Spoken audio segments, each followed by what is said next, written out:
Well, welcome. It's 1 o'clock Pacific time, and I'm Drew Clark, CEO and publisher of Broadband Breakfast. We're here at the Cal Matters Ideas Festival.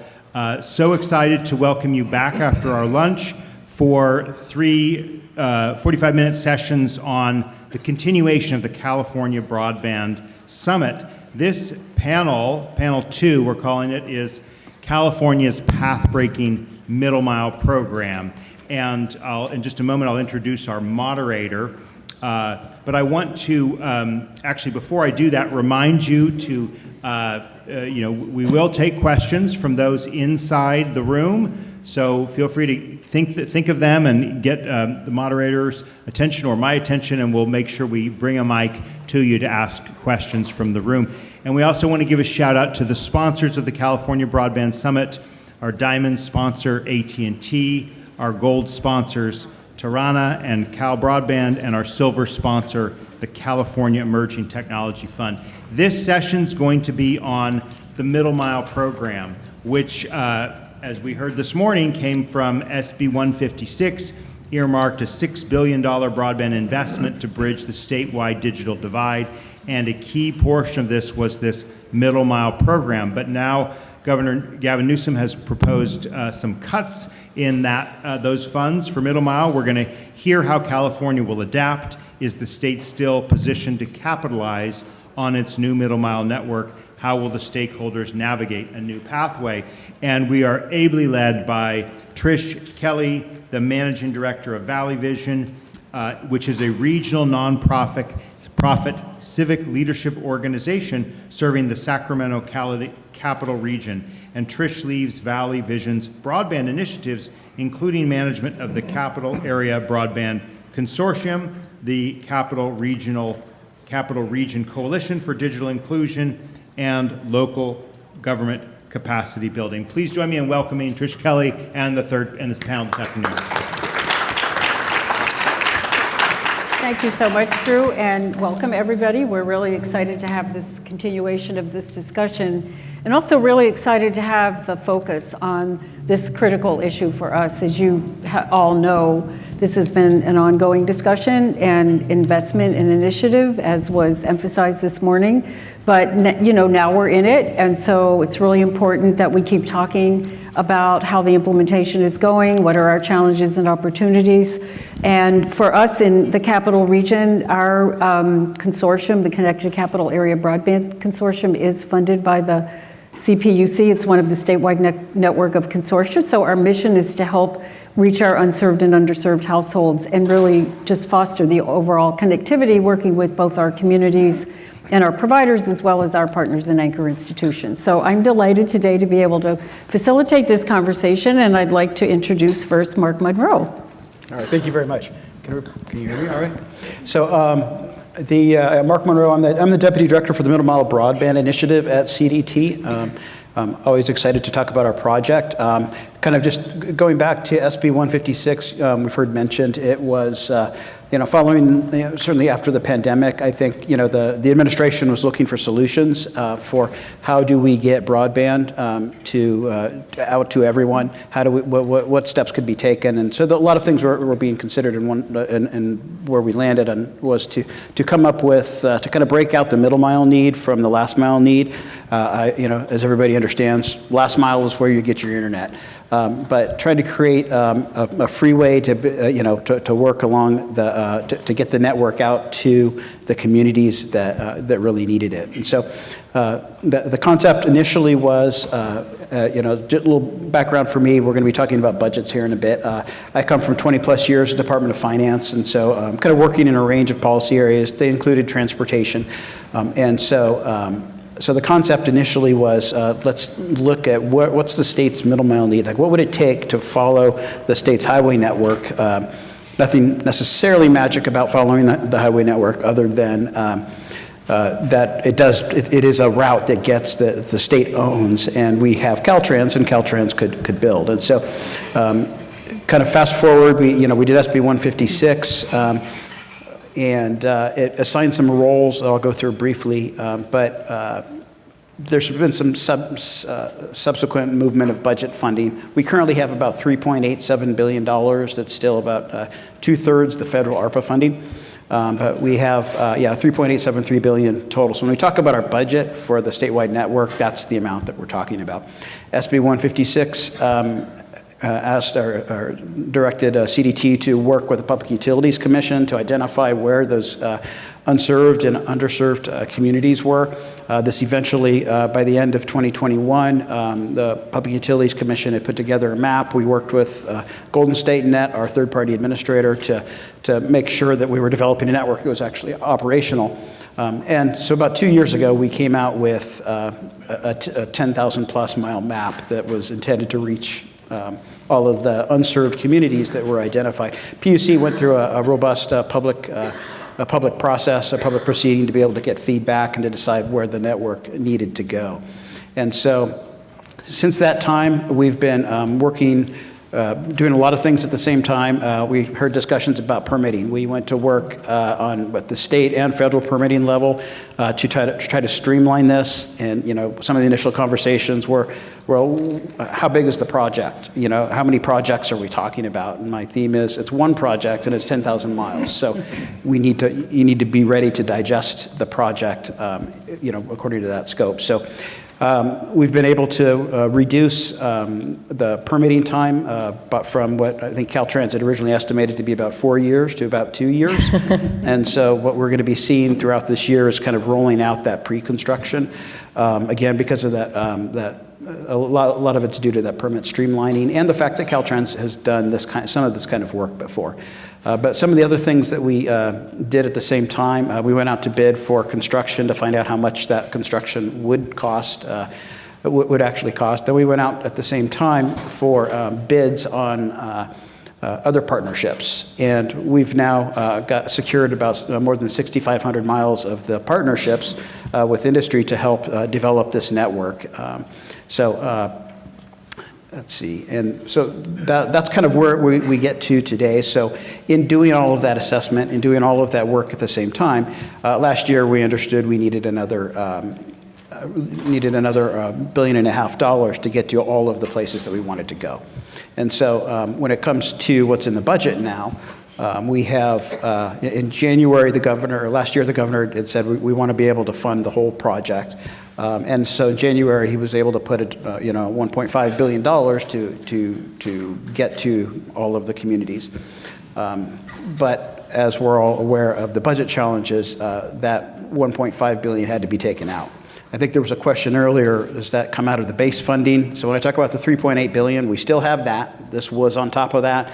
What was on top of that has been taken away. So now we at CDT will have to go through the process of deciding, okay, well, given the funding that we currently have, how will we best proceed?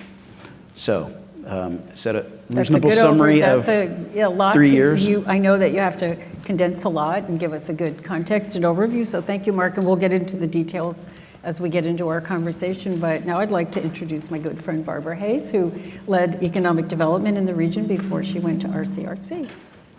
Hi, everyone. So I don't know how I ended up on a panel about middle mile because I'm all about last mile, but we can't do last mile without middle mile. So you all that were here this morning heard Pat Blacklock, the CEO of Rural County Representatives of California, RCRC, that we created at RCRC a new entity, a joint powers authority representing 40 of the state's 58 counties. And it's called Golden State Connect Authority. And this was created at the strategic direction of the RCRC board specifically to help our rural counties, which include on one end of the spectrum, Sonoma and Monroe County, all the way down to the smallest of the counties in the state, Alpine County, with 1,200 residents throughout the entire county. So there's a big dichotomy or swing in the sophistication, capacity level associated with our member counties. So we created Golden State Connect Authority to provide assistance to those 40 member counties on accessing these program dollars as a way to crack the nut that is rural broadband, or the non-existence of rural broadband or broadband in rural California. So, and as was mentioned earlier, and I won't go into it, but rural California really takes the brunt of the lack of broadband infrastructure. When you look at the state as a whole, we are the least served areas and the hardest to serve, in all fairness, across the state.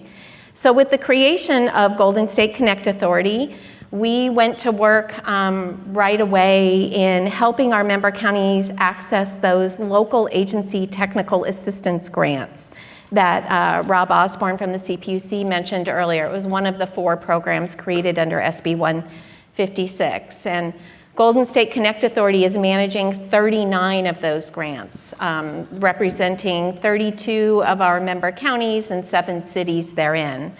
And we are doing so with the partnership of Tilson Technology and Utopia Fiber to develop network designs for those areas of those counties that include the unserved or underserved areas. So again, as Pat mentioned earlier, we are introducing a new model for broadband deployment in California, that of open access, last mile, municipal, fiber infrastructure. So our focus is on fiber, municipal, because we're a joint powers authority, a governmental entity, last mile, and that brings us to our partnership with the state. All of the 37 applications that we took those network designs under the LEDA program and developed FFA applications, FFA being the federal fund account, also one of the 4 programs under SB 156. We developed those applications, those network designs, specifically pointing to the state middle mile. This is a bold step that the state of California took with investing in open access middle mile, and we want to be supportive of that, number one. Number two, in all likelihood, it's probably, maybe not the only chance, that might be a little inflammatory, but it's a big part of how we are going to get into the reaches of the farthest, most corners where fiber makes sense. I do want to just circle back for a moment. I mentioned that we are an open access last mile fiber municipal network. We are only doing fiber. So that doesn't mean that we are doing it at the expense of fixed wireless. We're doing fiber as far and wide as fiber makes sense, makes financial sense, makes technological sense. We know we have scarce resources, so we're building or designing our infrastructure so that we build it in such a way that around the edges of our project areas, there's robust fiber connectivity for those fixed wireless solutions or other solutions to come off. Because at the end of the day, it doesn't matter what your method of deployment is, everybody needs fiber. So there's that. Our focus is on fiber. Open access, as Pat mentioned earlier, open access means we will finance, construct, own, operate, maintain the infrastructure, and we will invite providers onto the network to compete for customers. But we can't do any of that without the state middle mile. So Mark has been both my friend and my enemy over the past 2 years. Actually, enemy is not the right word. It's not. He's never been my enemy. He's been at the other end of the phone and taken my wrath a few times, but as they've moved the middle mile hither and yon. But they have a big job ahead of them. And right now with those applications pending, and we're waiting on, as Pat mentioned, on the loan loss reserve restoration, I'm seated here on the stage, it kind of connotes the situation we're in. We're partners with the middle mile, and we're also partners with Tilson, and David's going to talk in a minute, but Tilson was supporting Golden State Net, the third-party administrator, early in the process. Tilson Technology is our consulting engineer on all of the LEDA grants. So the nice thing is we're now working cooperatively to figure out, okay, for our 37 plans, where makes the most sense for interconnection? Are there opportunities for joint build? I'm stealing David's thunder, but we're all working cooperatively to move forward the plans that we have for last mile, with the plans that have been developed with middle mile and what we have to work with, and seeing how we can do it for the lowest cost and and highest efficiencies. Thank you, Barbara. And I think everybody knows and understands this is an incredibly complex undertaking. So the more partnerships we have and the more synergies across the different organizations, the sooner we hope we get to our goal and address our challenges as well. So now I'd like to introduce you, David, and if you could give us a background and, sort of you're the bridge too between. Sure. My name is David Beaulieu. I'm with Tilson Technologies. Excuse me. It's a national telecom services provider. And as Barbara mentioned, we support both the MMBN through GSN, which is Golden State Network, and RCRC. Similar but separate efforts, I'll call them. And there was a lot of analogies made, which I agree with. One doesn't work without the other. That being said, the other issue is that there's a lot of moving parts constantly. So my perspective is primarily technical versus the funding, but of course the funding impacts, as Mark alluded to as well, now maybe decisions need to be made. But I guess the point I'm making is there's a constant shifting of not so much priorities, but priorities in terms of what network will be built and what, and the movements. So there's those influences that change the design of both networks. There are other influences, geographic, various reasons that the networks, shift, whether they be environmental, geographic, land rights issues that will, you start out with a network and it's primary, it's a preliminary network, and then eventually you massage it over time and you discover all of your challenges, you mitigate them. So ultimately, you have a solid design, but the issue is you have two fiber networks that have to talk to one another because one without the other obviously doesn't work. So that's kind of the role that Tilson is playing to some extent, being involved with both projects. We were able to have visibility and adjust, which we do daily. To make sure that these networks talk in the end. I think that's, so Trish just made a good point how the constant movement, which is not unusual in projects, but because of the scale and complexity of this one, it's a great challenge. I enjoy it. But there are, what was my point? I'm glad you enjoy it. That's good. Well, no, I actually do. I'm a crossroad type of guy.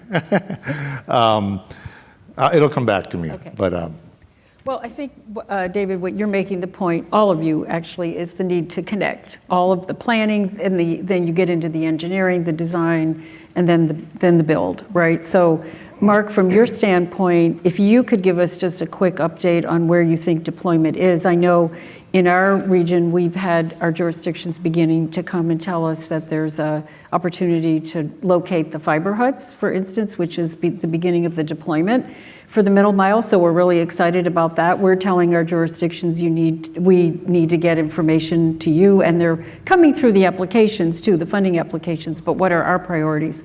So I want Barbara and David to address that part, but from your standpoint, how is the deployment coming now through the regions?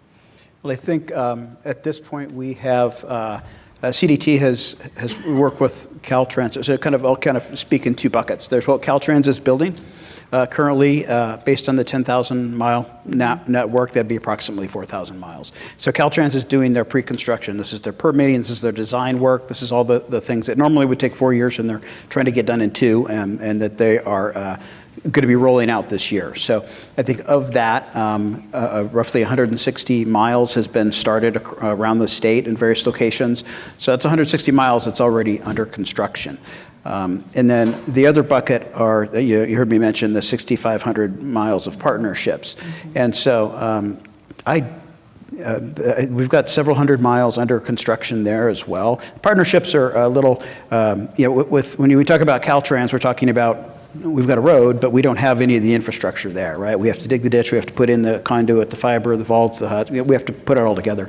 When it comes to the partnerships, we have, I think more than I want to say a little more than 3,000 miles of IRU leases. They're also going to require a certain amount of construction involved, a certain amount of construction is involved in that, as well as some joint builds with some other companies. They're putting, we're sharing the cost of, well, they put their equipment in the ground, we put ours in the ground, and it saves everybody money.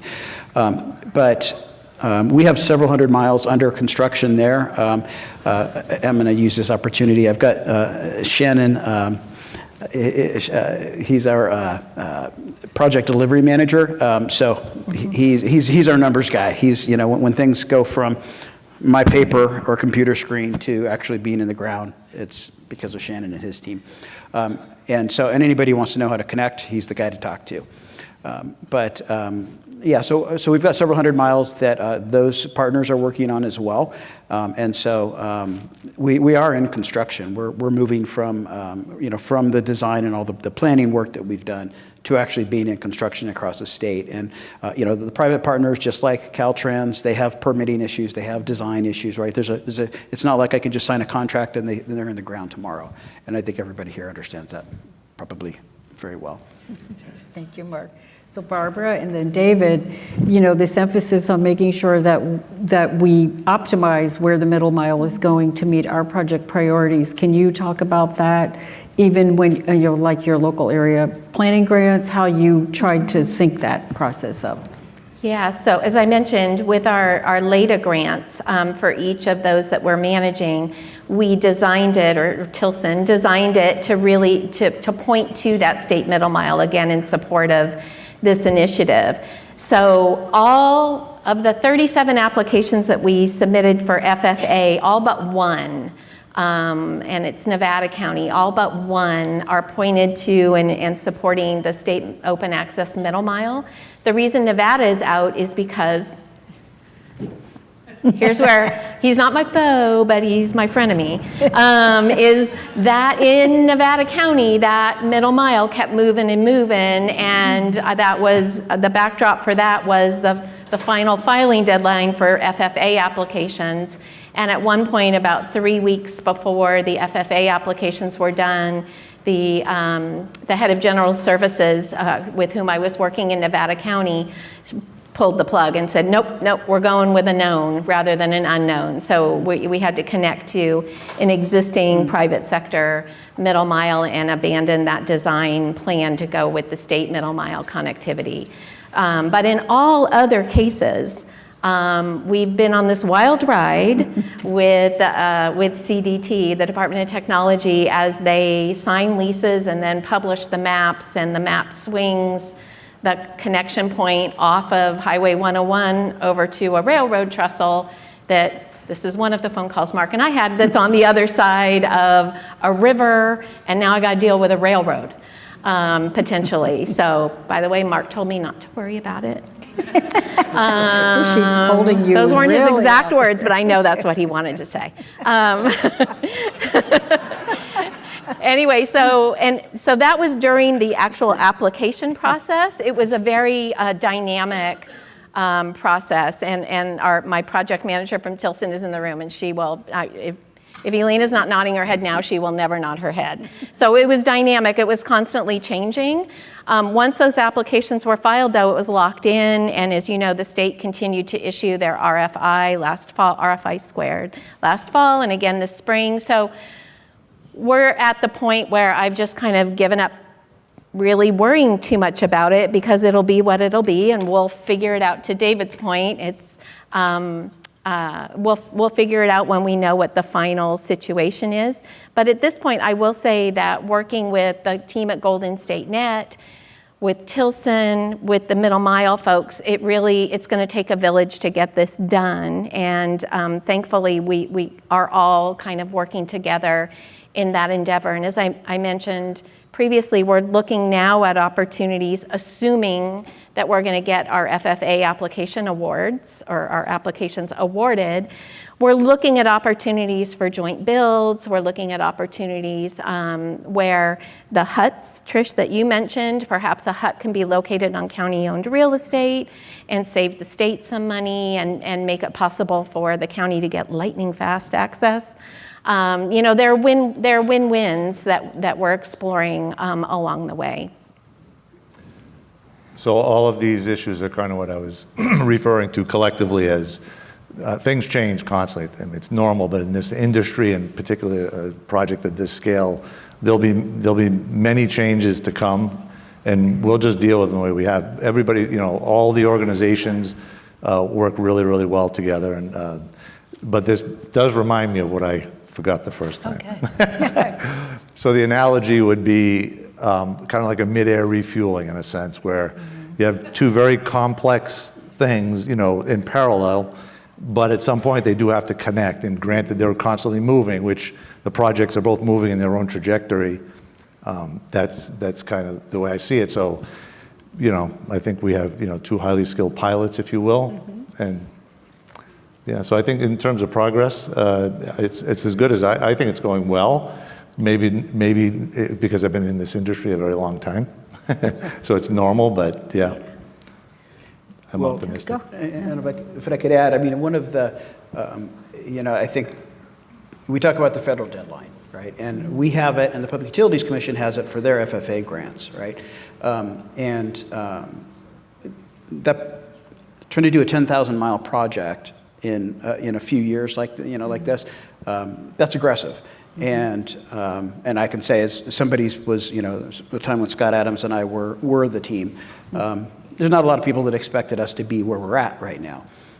It's an aggressive time frame, and normally, you know, there's a way, you know, as I've talked with the folks in industry, they say, well, you kind of build out, you start at a point, and you kind of work, you know, you don't just do everything at the same time. We have to do everything at the same time, because we had to have all the funding under contract by the end of this calendar year, and we had. In terms of that federal funding, we had that under contract by 15 months early, by the last year. So we've always, from the beginning, we had to sprint. We've been sprinting. We've had to do a lot of things simultaneously that you wouldn't normally do for a project if you had a normal amount of time. But a lot of things do have to be done at the same time, and so. We came out with our initial map based on the analysis of the Public Utilities Commission, just for order of magnitude here. Caltrans has about 15,000 miles of freeway, and our network was originally going to follow about 10,000 miles of that freeway. So it's pretty substantial. Now, when we went out and were able to find other partnerships that would allow the money to go further, and it would cost less than just building it on our own. There were some places, you know, we, as Barbara mentioned, the RFI squared. It's just a wonky term for how we went out to the industry and said, hey, how could we partner on this? We know what our end goal is, but what ideas do you have? And as we did that, we were eventually able to find 6,500 miles. But in some cases, right, we were trying to follow the highway initially because we thought Caltrans would build it. If we find somebody else who can do it for a substantial, I don't say savings, but it's going to cost less, and we can make the funding and the mileage therefore go further and reach those unserved populations. That we really wanted to do that, and so because of that, we still target the corridors, the freeway corridors. But as has been noted, sometimes we're on the wrong side of a track. Sometimes it's not as convenient. And so once those maps were updated, our maps are all on our website. But once they were updated, that did cause some pivoting, and it was inconvenient for people because some of the applicants. But we talk about the FFA grants, and we CDT we meet weekly, but more often than not daily with the Public Utilities Commission as they're kind of going through their processes. We really want to partner on these because, as has been noted, you got middle mile doesn't get you broadband. Last mile, you have to have that last mile connection, and so we're really trying to partner to make sure that what we pull together delivers. Thank you, Mark. And I'd like to note that we've talked about FFA and BEAD, but also there is the ongoing California Advanced Services Fund. Bob might have mentioned it. There's an ongoing fund. It's not as much money, but it's made to be an ongoing resource for us over the next 10 years, too, for the last mile. So that ongoing planning, the maps are different for the different funding sources. CASIF does allow some fixed wireless and not just fiber. So, in the communities, we're all trying to look at these options as well and make sure we're coordinating and appreciate the partnerships with the state agencies and RCRC and others. So one other thing I do want to highlight is the need for the permit streamlining. It was mentioned this morning. We are working with the state. The state has a guide. The feds have a guide. We've developed a guide with California Emerging Technology Fund. So it's really important that at all levels of government, including local government, that we're getting our project readiness. And David, maybe you can address that, and then I think Drew is going to help us with some audience questions. Yeah, so it's a great point. As Mark mentioned, there are portions of the network that wasn't anticipated initially that they would be outside the highway system, but they in fact are via the partner's existing infrastructure. So therefore, there's work that happens pretty much in any jurisdictional permitting realm that you can imagine, whether it be federal, state, county, local. So those are things like Trish mentioned. I think Mark also mentioned there's some streamlining that was done in advance at certain levels, but ultimately when you get down to the backyard of the individual you're submitting the jurisdiction, the agency, there'll be that, all of those layers and then the local requirements as well. So that's one of the services that we provide is wherever we have to go, that's what we will do. And there's, various types of permitting that can be required, environmental, jurisdictional. There's all kinds of layers of permitting, but yeah, that's one of the engineering part is fairly simple, fairly straightforward, because again, we're building a core network, a fiber network, and an access network, and they just have to be contiguous from customer to the web, if you will. It's all the permitting and all the details in between, and that's all that constant adjusting and modification to the plans, the designs, backpedaling. So this is daily. So this project, I've been on some fairly significantly large infrastructure projects in my career. This one is probably has the most pieces to it, but it's been fun. And we all have a role, and David has an unusual definition of fun. So with that, I'm going to turn it to Drew. Well, it's to whoever has questions. We brought a mic down to, don't be shy. If you've got questions, raise your hand. Here we go. Hi, David Fine from the Santa Ynez Band of Chumash Indians. And Mr. Monroe, we're very concerned about that leg of the middle mile that comes down through Santa Barbara County and right to us. We have several grants in to build fiber to the premises for the reservation and the other tribal land, and maybe expand into the underserved neighborhoods north of us. But if that middle mile doesn't come, we won't be able to do anything. So the question is there an update yet to that map, considering that 1.86 billion is gone? And follow up to that, was that the phase 2 part that at one time we were in phase 2? So I'm just trying to figure out what we're going to do and how we can do it. And I may have a third part, depending on what he says. Okay. All right. Great question.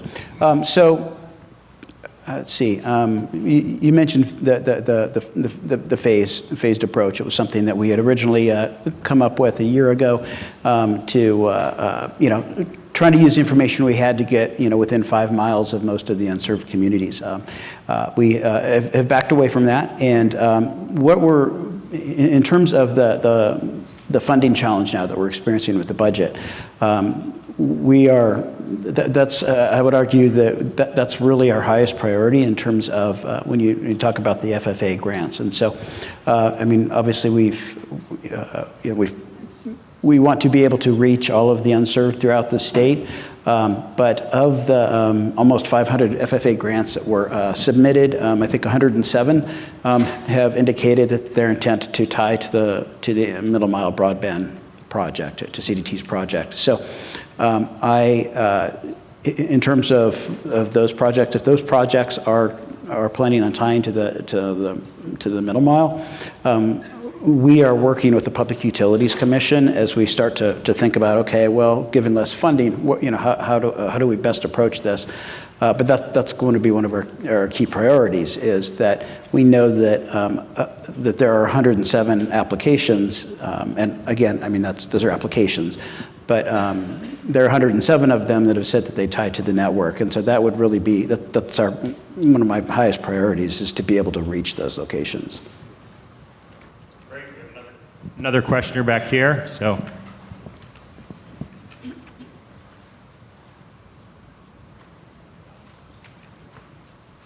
Here you go. Ian Scott, Yuba County. This question is for Mr. Monroe as well. We're one of the jurisdictions that ended up having a change in the location of our middle mile, which may have had an effect on our project. So I was just wondering, in the context of the budget issue, what the notification process will look like to locals on any further changes to the map associated with the budget issue. Yes. So we learned about the budget challenge in the real time with everybody else a few weeks ago. And so I think we broadly want to be able to talk through the criteria, such as the FFA grants, and kind of talk through how we want to approach this, but we're still kind of working on that. And so we, obviously we have our middle mile advisory committees. Our next one's end of July. And then we'll have another one in October. We also do stakeholder engagements in between those, so those are two opportunities. But we're just starting this process of going through and trying to see, okay, with the existing funding, how do we get to all of those 107 FFA grant locations that have said they'd use our network? And I believe you're saying your project would tie to the network. Mm-hmm. Yeah, so that's. That is a process we're trying to go through right now, is, again, trying to reach those. A question right here. Drew, thank you. And this is also to Mr. Monroe, but I try to be really careful about which hat I'm wearing. So to be very transparent, I'm switching hats from my Toronto Wireless hat, which focuses on the euphemism of last mile, to my civic service hat as chair of the California Transportation Commission and a commissioner the last 18 years on middle mile. As you know, we're one of the 5 state entities in the governor's executive order on Broadband for All. And in June, members of your team are coming before us. So mine is on timing and on permitting. Higher? Thank you. Mine is on timing and permitting. How can we all be working together, because time is money and time to deployment matters so much, and the permitting process, so that as state agencies and entities working together, we can get the middle mile done so that we can get the last mile connections done and serve 1,614,000 Californians. Okay, I'm sorry, permitting, and what was the first one? Timing. Timing, okay. So, again, this does go back to, we've been given new budget parameters, and so we have to be able to make those decisions. The federal timeline to be done with the work is December of 2026. And so in terms of timing, we back everything up from December of 2026. And so our intent is to get started on any segment as quickly as possible. So one of the things you will have seen if you watch the Middle Mile Advisory Committee meetings is Caltrans provides regular updates as to how many miles they'll get done. They plan to get done in any quarter, and they're kind of they're not specific miles of this segment here necessarily. It's more looking at overall where they stand. But we expect to start construction on any of the Caltrans constructed segments by the end of this calendar year. And we expect all of our partners and the Caltrans construction to all be done by December 31st of 2026.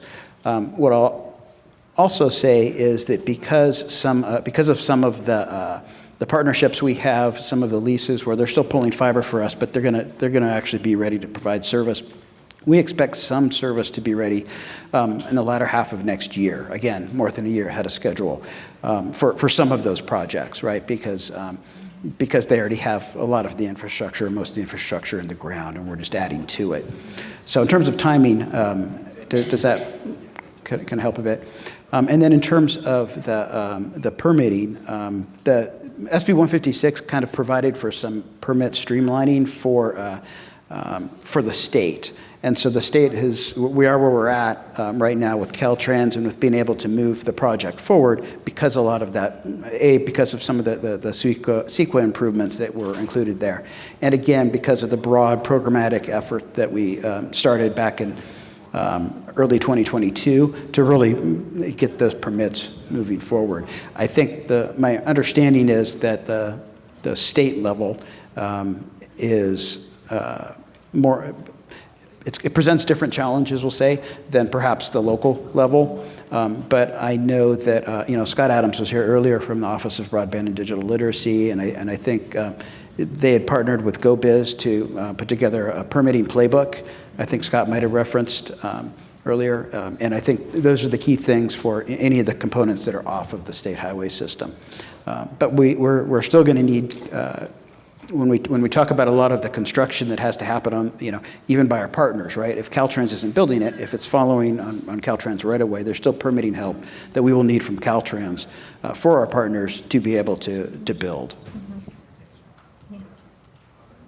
Can I mention one quick thing before we leave the timing, having to do, and it was mentioned at the first panel, and again, kind of relative to your middle mile and the timing and the money must be encumbered by and spent by, it's important to note that over the last 2 budget cycles relative to the FFA last mile and previously the loan loss reserve, hopefully it'll get restored, but is that they've washed the federal identity out of those pots to a large degree. So of the $2 billion in the FFA, only $550 million of federal rescue plan dollars, which was the original source of funds, remains. The rest of those dollars are general fund dollars.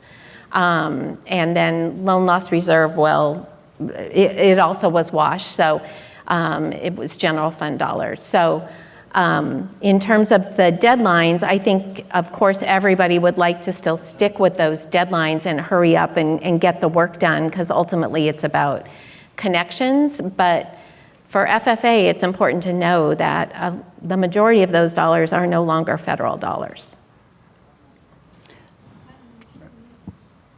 So it started out as all of the programs in SB 156 were funded out of, they got washed out and pushed into other programs during budget cycles. I'll put on my finance hat and explain this. Yeah. But when the federal ARPA funding came out, it was for a range of infrastructure, right? We could have used it all on, I think roads, but there's a range of infrastructure that it could have been spent on. And so this goes back to the fact that the state, because of the work of the Broadband Council and all of the work that Scott Adams and his team and the Public Utilities Commission, we were actually ready to say, hey, if we've got a bunch of federal funds coming through ARPA, we can actually put them towards this broadband effort. And so what Barbara's talking about is, there was initially our program was all federal ARPA funds, right? So when Finance comes through and does the budget, and they're saying, well, we've got federal ARPA funds over here on broadband, but we could put it over here on this other project and then just backfill it with general fund. That's really all she's talking about, is that there's some ways you move funding around. The state's still getting the same amount of money. It's still building this, getting the same amount of benefit, but how it gets funded depends on the budget that Finance and Administration are building at the time. Go ahead, Joy. I'll go ahead and speak anyway. Joy, could you say who you are, please? Introduce yourself. Joy Sterling, Sonoma County. State Ag Board. State Ag Board Broadband Champion. Many hats.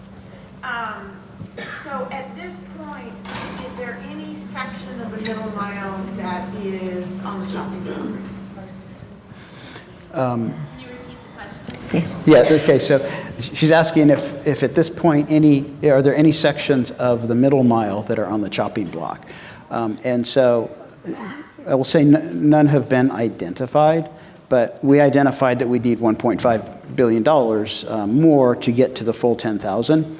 If we don't get the $1.5 billion as is currently proposed in the budget, then yes, we don't know exactly where. We're still trying to go through that analysis, see where the FFA grants are, see where, what our options are.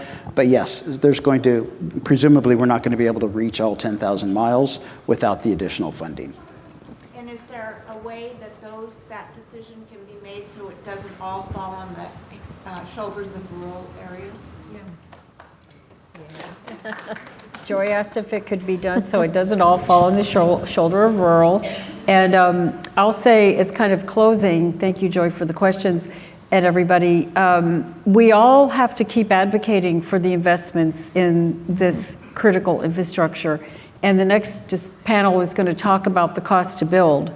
So we all have a job to do, and partly that includes, advocating and educating future legislatures. Barbara and I talked about that, and you heard Patrick this morning talk about funding cycles. So there will be up cycles again, and we need to do the long-term planning too to make sure we get this done. So quickly, I want to just give you each 30 seconds closing words, and then we're on to the next panel.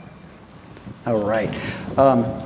In answer to your question, yes, that is a high priority for us, is that, that we find a good way to distribute whatever we have to do and really target, again, I mentioned the FFA grants, that's really key.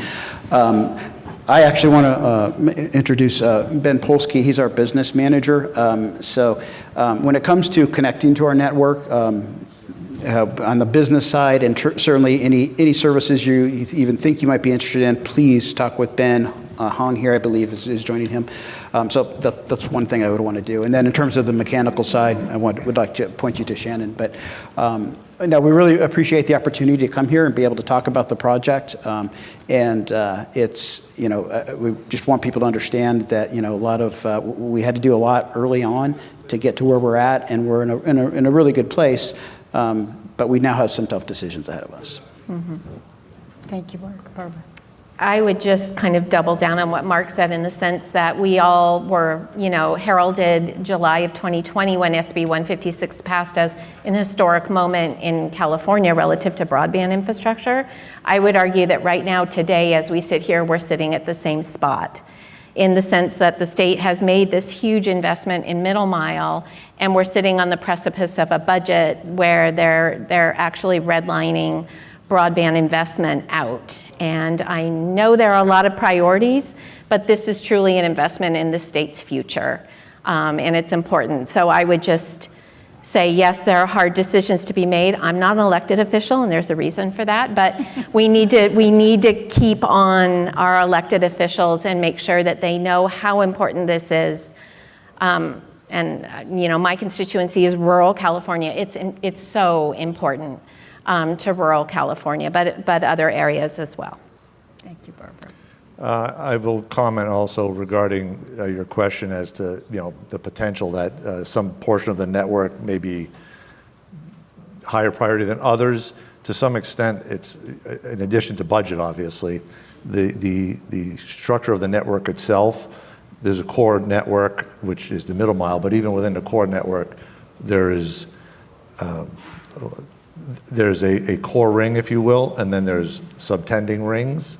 So, to build the most you can for the same amount of money, you would focus on the core ring, because without the core ring, the subtending rings don't operate.